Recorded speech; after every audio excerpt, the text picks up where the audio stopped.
So the latest issue of Sports Illustrated is out, and the Indiana Fever are gracing its cover. Remember when the Indiana Fever had trouble filling seats? Now they're on the cover of Sports Illustrated as America's team.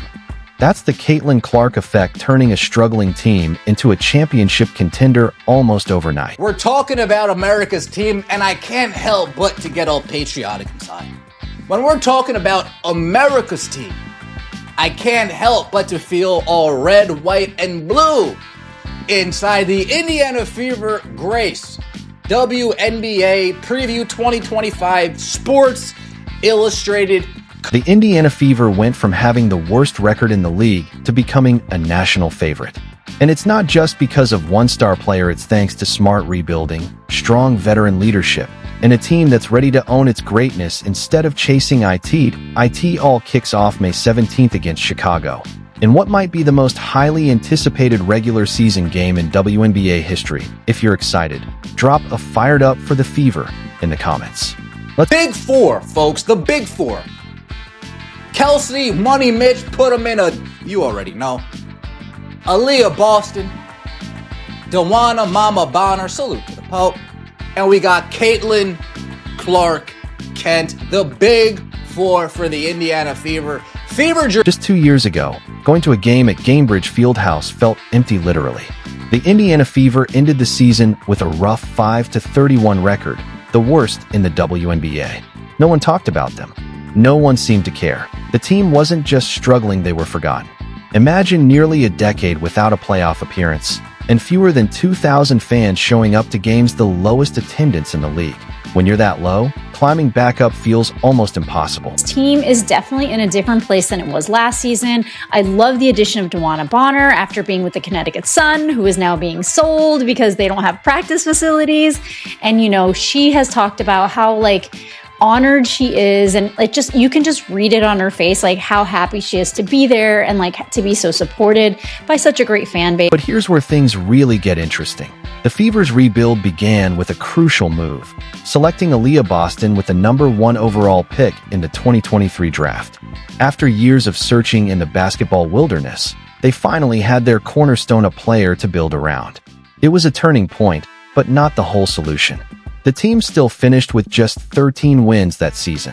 Then came the 2024 draft lottery, a moment that changed everything. The ping pong balls bounced Indiana's way, and they landed the #1 pick again. We all know what happened next. Caitlin Clark became a member of the Indiana Fever.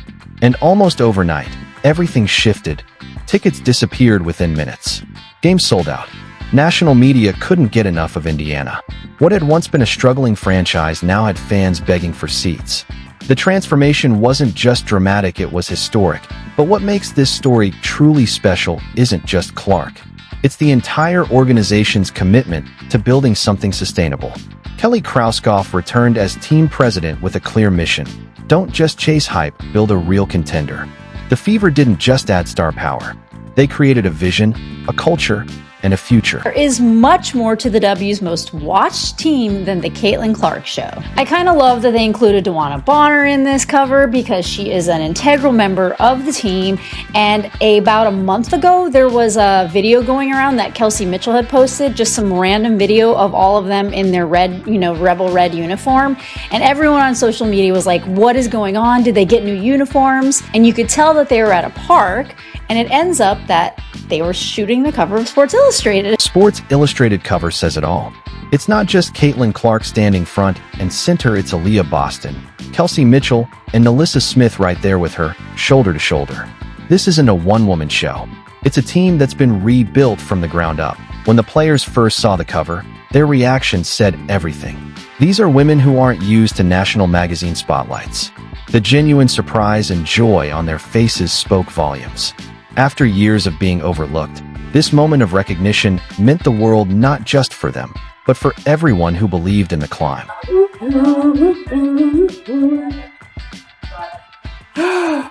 Wow!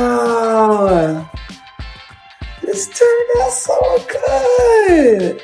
This period fever dream! Y'all wish I was you, huh? My bad. Oh, this looks so good! Ooh, that is Fire. And now the reveal for everyone waiting. Wow. Just beautiful. Beautiful work of art. I love it. That's it. That Sports Illustrated cover is more than just a striking image. It captures years of patience, rebuilding, and smart decisions. The Indiana Fever didn't just collect talent. They built a vision for what women's basketball could become in Indiana. Now, that vision is reality.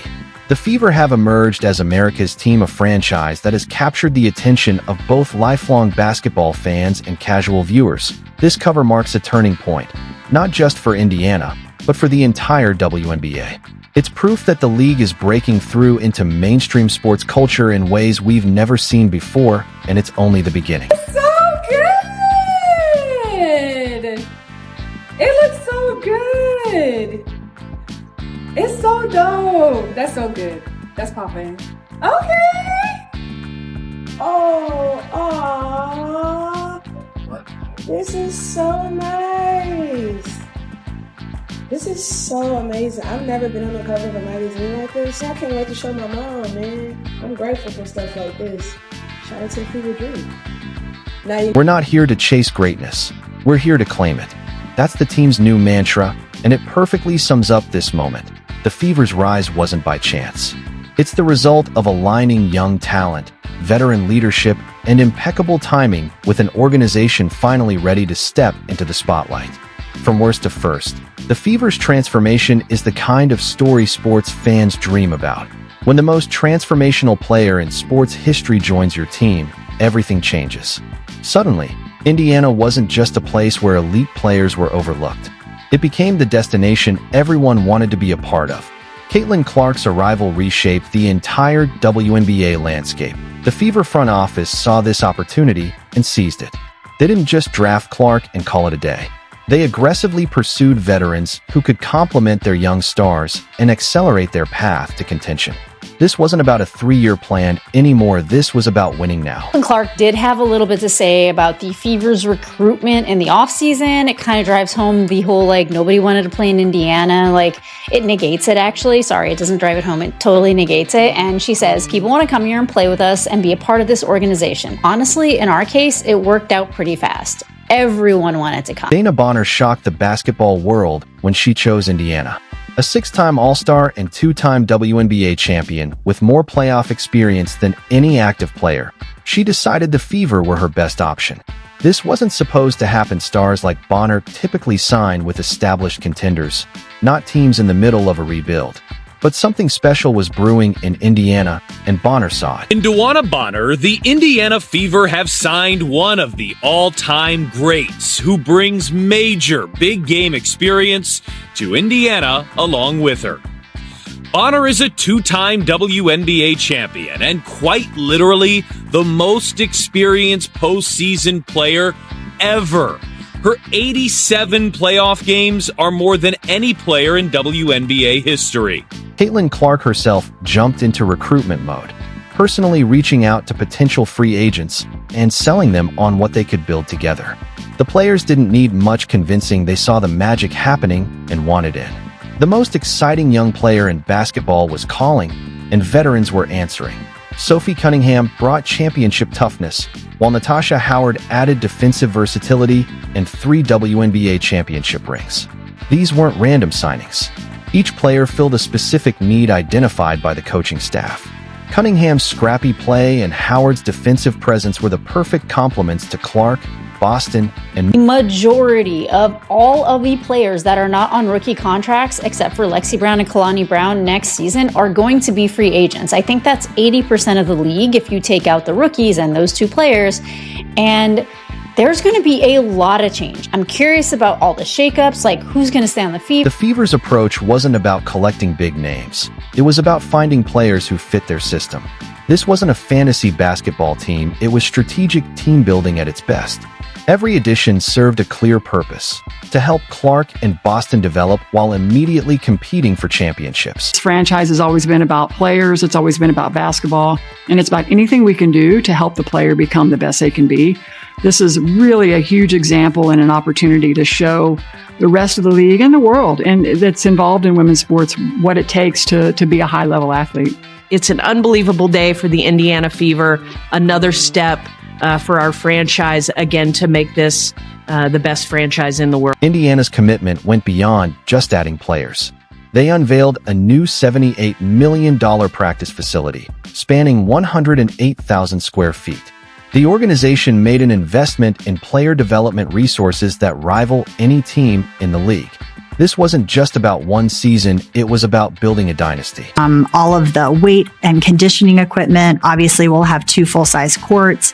It'll be available 24/7 for them to come and utilize it, but also just the best in recovery, the best in mental health, places for them to be able to also record content, podcasts, and other things that they may have to go off-site and waste time doing things like that. So they can really maximize their time spent focusing on their performance and not on other things.